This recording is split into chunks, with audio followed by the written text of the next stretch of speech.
ಎಲ್ಲರೂ ನಮ್ಮ ಸರ್ಟಿಫಿಕೇಟ್ ತೊಗೊಂಡು ನಮ್ಮೆಲ್ಲರೂ ಸರ್ಟಿಫಿಕೇಟ್ ತೊಗೊಂಡು ನಿಮ್ಮ ಮನೆ ಪಾಯ್ಕಾನೆ ಬೆಳಿತೀವಿ, ನಮ್ಗೆ ಗೌರ್ಮೆಂಟ್ ನೌಕರಿ ಕೊಡ್ರಿ ಅಂತ. ನಿಮ್ಮ ಮನ್ಯಾಗ ಇರ್ತೀವಿ ನಾವು, ನಮ್ಗೆ ಅನ್ನ ಹಾಕ್ರಿ ಅಂತ. ನಮ್ಮ ಮನೆಗಿದ್ದು ನಮ್ಮ ತಂದೆ ತಾಯಿ ದುಡ್ಡೊಳಗೆ ಬದುಕಿ ಸಹ ಅವರ ಸಾಲವನ್ನು ಬಳಸ್ಕೊಂಡು ನಾವು ಬೀದಿಲಿದ್ದೀವಿ. ನಮ್ಮಿಂದ ಬರೀ ಓಟನ್ನು ಪಡೆದುಕೊಂಡು ಅಧಿಕಾರದಲ್ಲಿರುವಂತ ಈ ನಾಯಕರೆಲ್ಲರೂ ದಿನೇ ಶ್ರೀಮಂತರಾಗ್ತಾರೆ, ದಿನೇ ಕಾಯ್ದೆಗಳನ್ನ ಬದಲಾಯಿಸ್ತಾರೆ. ಆದ್ರೆ ನೌಕರಿ ಕೊಡೋದಕ್ಕೆ ಮಾತ್ರ ಇವ್ರಿಗೆ ಮನಸ್ಸಿಲ್ಲ.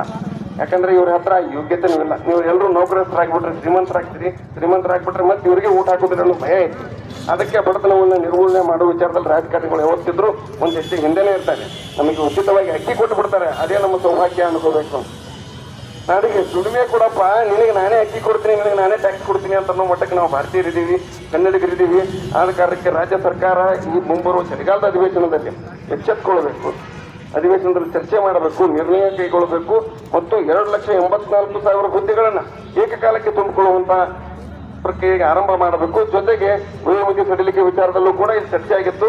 ವಯೋಮಿತಿ ಸಡಿಲಿಕೆ ಆಗಲೇಬೇಕು. ಆದ್ರೂ ಕೂಡ ವಯೋಮಿತಿ ಸಡಿಲಿಕೆ ಆದ್ರೂ ಕೂಡ ವಯೋಮಿತಿ ಅಂತ್ಯಕ್ಕೆ ಬಂದವರು ಮತ್ತೆ ವಯಸ್ಸಿನ ಯುವಕರ ಜೊತೆ ಯುವ ಜನರ ಹೋರಾಟಕ್ಕೆ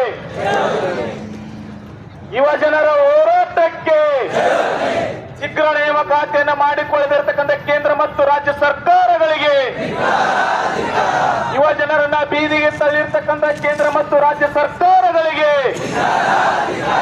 ಯುವ ಜನರ ಸಮಸ್ಯೆಗಳು ಸ್ಪಂದಿಸಿರ್ತಕ್ಕಂಥ ಕೇಂದ್ರ ಮತ್ತು ರಾಜ್ಯ ಸರ್ಕಾರಗಳಿಗೆ, ಆತ್ಮೀಯ ಎಲ್ಲ ಉದ್ಯೋಗಾಕಾಂಕ್ಷಿ ಬಂಧುಗಳೇ, ಇಲ್ಲಿ ನಡೆದಿರ್ತಕ್ಕಂಥ ಎಲ್ಲ ಮುಖಂಡರೇ, ನಾವು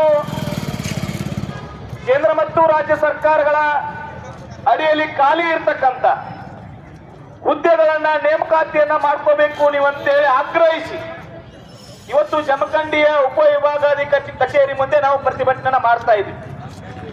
ಆಳುವ ಸರ್ಕಾರಗಳಿಗೆ ಹಲವಾರು ಸಂಘಟನೆಗಳು, ಹಲವಾರು ವಿದ್ಯಾರ್ಥಿ ಮುಖಂಡರು, ಹಲವಾರು ಉದ್ಯೋಗಾಕಾಂಕ್ಷಿಗಳು ಪದೇ ಒತ್ತಾಯವನ್ನ ಮಾಡ್ತಾ ಬಂದ್ರು ಸಹಿತ ದಪ್ಪ ಚರ್ಮದ ಸರ್ಕಾರಗಳಿಗೆ ಉದ್ಯೋಗಗಳನ್ನ ತುಂಬಿಕೋಬೇಕಂತಕ್ಕಂಥ ಕನಿಷ್ಠ ಸೌಜನ್ಯವೂ ಸಹಿತ ಸರ್ಕಾರಗಳಿಗಿಲ್ಲ. ವಿದ್ಯಾರ್ಥಿಗಳ ಹೋರಾಟವನ್ನು ಹತ್ತಿಕ್ಕಲಿಕ್ಕೆ ಏನ್ ಪ್ರಯತ್ನವನ್ನ ಮಾಡಬೇಕು ಆ ಪ್ರಯತ್ನಗಳ ಸರ್ಕಾರಗಳು ಮಾಡ್ತಾ ಇದ್ದಾವೆ. ಕೇಂದ್ರದಲ್ಲಿ ಸುಮಾರು 10 ಲಕ್ಷ ಹುದ್ದೆಗಳು ಖಾಲಿ ಇದ್ದಾವೆ. ರಾಜ್ಯದಲ್ಲಿ 2,84,000 ಹುದ್ದೆಗಳು ಖಾಲಿ ಇದ್ದಾವೆ.